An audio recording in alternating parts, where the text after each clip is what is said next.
হজরত ঈসা আলাইসাল্লাম কিভাবে ১০০ বছর আগের মৃত মানুষের মাথার খুলির সাথে কথা বলেছিলেন। সেই মাথার খুলি মৃত্যুর পরের জীবন সম্পর্কে যা বর্ণনা দিল, তাতে ঈসা নবী অবাক হয়ে গেলেন। এবং সেই মাথার খুলিটি কিভাবে জীবন্ত হয়ে উঠল সেই ঘটনা আজ আমরা জানতে চলেছি। একদা হযরত সিরিয়া উপমহাদেশের পার্শ্ববর্তী অঞ্চলের পাশ দিয়ে কোথাও গমন করেছিলেন। চলার পথে এক সময় সে মৃত মানুষের মাথার খুলি দেখতে পেল। মাথার খুলিটি দেখে তার মনে কৌতূহল জন্ম নিল। তিনি ওই ব্যক্তির জীবন সম্পর্কে জানার আগ্রহ পোষণ করলেন, আল্লাহর কাছে দোয়া করলেন এর সম্পর্কে জানার জন্য। আল্লাহর নির্দেশে খুলিটি কথা বলা শুরু করলো। হযরত ঈসা আলাইসাল্লাম বললেন, আল্লাহর আদেশক্রমে তুমি আমার সকল প্রশ্নের উত্তর দাও। অতঃপর খুলিটি থেকে আওয়াজ আসছিল, হে আল্লাহর নবী, আপনি কি জানতে চান? আমি সকল প্রশ্নের উত্তর দিতে প্রস্তুত। তখন আল্লাহর নবী জিজ্ঞেস করলেন, বলুন তো, আপনি নারী নাকি পুরুষ, পাপী নাকি পুণ্যবান, ধনী না দরিদ্র, লম্বা নাকি খাটো, আর আপনার নাম কি? প্রশ্নগুলো শুনে খুলি উত্তর দিল, হে আল্লাহর নবী, আমি পৃথিবীতে থাকা অবস্থায় মুখ অঞ্চলের জৈনিক বাদশা ছিলাম। আমার নাম ছিল জমজমা আমিন। আকৃতিতে আমি অতিশয় লম্বা এবং অসংখ্য ধন সম্পদের মালিক ছিলাম। আমার জীবনে কখনো কোনো দুঃখ কষ্ট ছিল না। লাল বর্ণে সজ্জিত সুদর্শন ৫,০০০ যুবক আমার গোলাম ছিল। ৫০০ সুদক্ষ সুরলো গলার অধিকারী গায়ক ছিল। তাদের গানের সাথে সাথে ১,০০০ নর্তকী নৃত্য করতে আমোদ প্রমোদ ভোগ বিলাসিতায় মগ্ন ছিলাম, যা বলে শেষ করা যাবে না। যখন আমি বের হতাম, আমার সাথে পোশাক পরিহিত ১,০০০ অশ্বারোহী এবং ৪,০০০ সাদা পোশাক পরিহিত শিকারী গমন করত। আমার আগে পিছে সবসময় ৪,০০০ গোলাম থাকত। দিক রাজ্য জয় করে ১,০০০ রাজা বাদশাকে আমি আমার অধীনস্থ করেছিলাম। রূপে গুণে ধনে দৌলতে আমার সমকক্ষ কেউ ছিল না। আমি ১,০০০ ক্ষুধার্তকে খাদ্য দিতাম, ভূমিহীনদের ঘর বানিয়ে দিতাম, বস্ত্রহীনদের বস্ত্র দান করতাম। তবে এত প্রাচুর্য সবরের মাঝেও আমি ছিলাম অজ্ঞ। আমি সর্বশক্তিমান সবকিছুর মালিক আল্লাহ তাআলা সম্পর্কে জানতাম না। আমি অগ্নিপূজা করতাম। এরপর হযরত মুসা আলাইহিসসালাম আবারও জিজ্ঞেস করলেন, তুমি কবে মৃত্যুবরণ করেছো? কি রূপে তোমার মৃত্যু হয়েছে? এবং তোমার মৃত্যুর সময় মালাকুল মউতের কেমন চেহারা দর্শন করেছো? আমার নিকট সবকিছু ব্যক্ত করো। তখন খুলি পুনরায় উত্তর দিল, হে আল্লাহর নবী, আমি কয়েক বছর পূর্বে মৃত্যুবরণ করেছি। সেই জমানায় হযরত ইলিয়াস আলাইহিসসালাম ছিলেন। তিনি আমাকে সদা সত্য ধর্ম ইসলামের দাওয়াত দিয়েছিলেন, আল্লাহর দিকে ফিরে আসার উপদেশ দিতেন। কিন্তু তখন আমি তাদের কথা শুনিনি।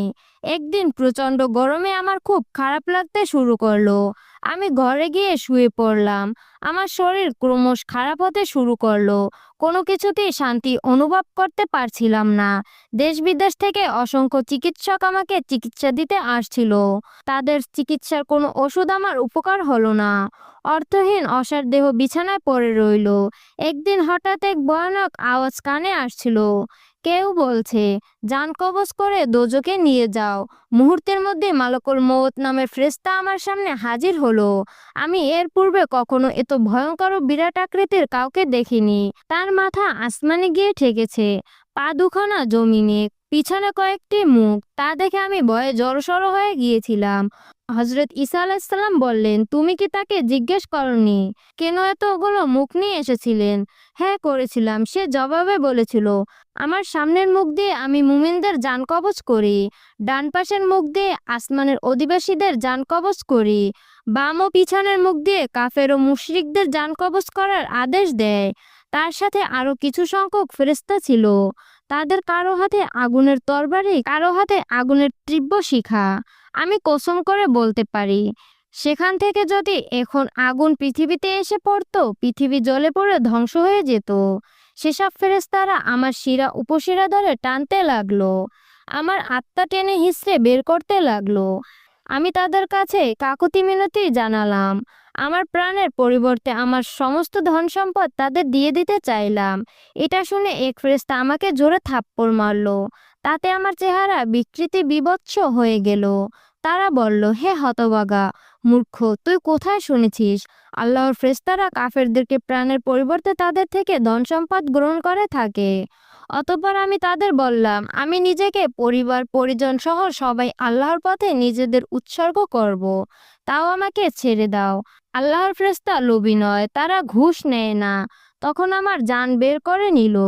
আমার এত পরিমাণ কষ্ট হচ্ছিল যেন 1000 তরবারি দিয়ে আমাকে একসাথে বেত্রাঘাত করা হচ্ছে। আমার জান বের করে নেওয়া হলো। অতঃপর সবাই আমার লাশ অন্ধকার কবরে রেখে আসলো। কবরের মধ্যে পুনরায় আমার দেহ প্রাণ সঞ্চয় করা হলো। আমি তাকিয়ে দেখলাম চারদিকে কেবল অন্ধকার। চারদিক থেকে মাটি এসে আমাকে ভীষণ চাপ দিচ্ছিল। সেই কষ্ট বর্ণনাতেই দুনিয়ার কেউ জানতেও পারলো না কি হচ্ছে আমার সাথে। এরপর দুনিয়ায় আমার দুই কাঁধে অবস্থানকারী দুজন ফেরেশতা উপস্থিত হলো।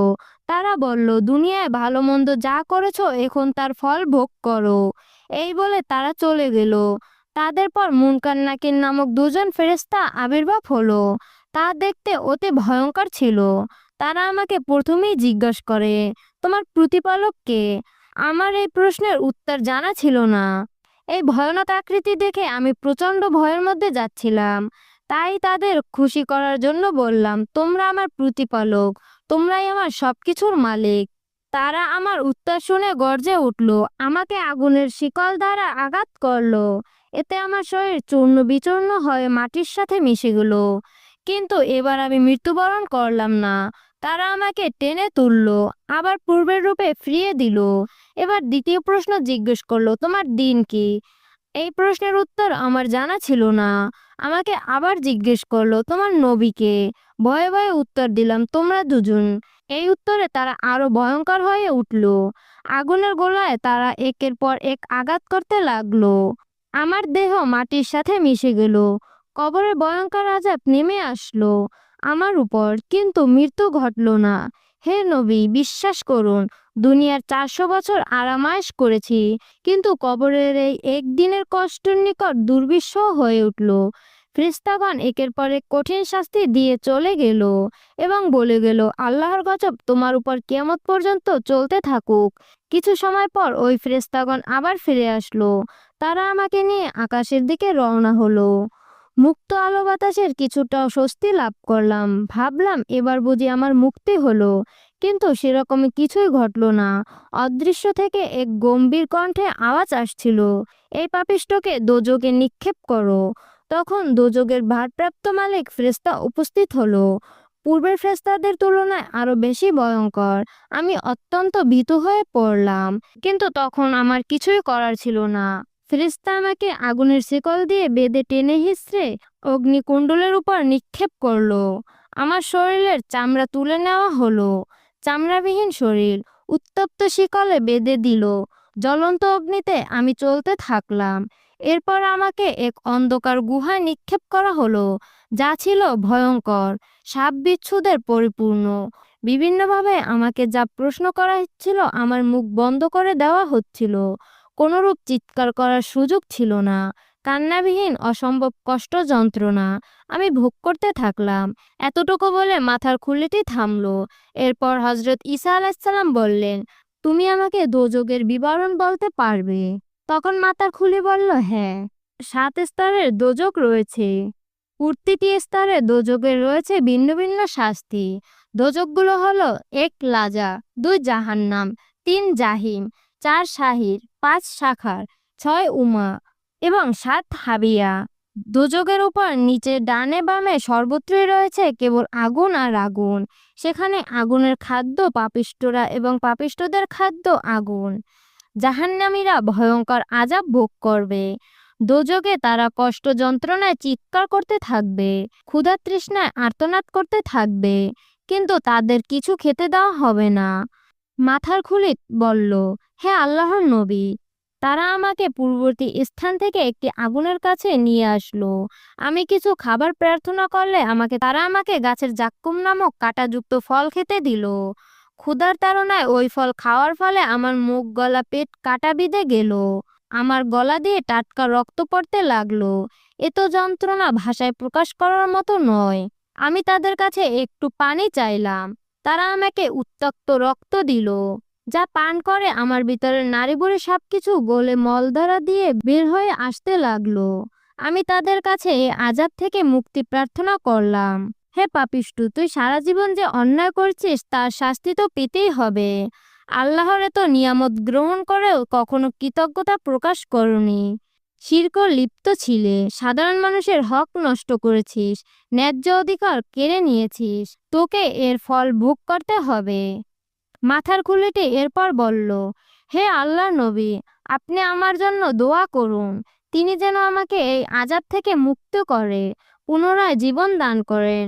আমি এক ও একমাত্র সৃষ্টিকর্তা আল্লাহ তাআলার ইবাদত করে তার নৈকট্য অর্জন করতে চাই। এরপর হযরত ঈসা আলাইহিস সালাম সেই ব্যক্তির জন্য দোয়া করলেন, হে আল্লাহ, আপনি অসীম দয়ালু এবং ক্ষমাশীল। আপনি এই ব্যক্তির অপরাধ ক্ষমা করে তাকে নতুন জীবন দান করুন।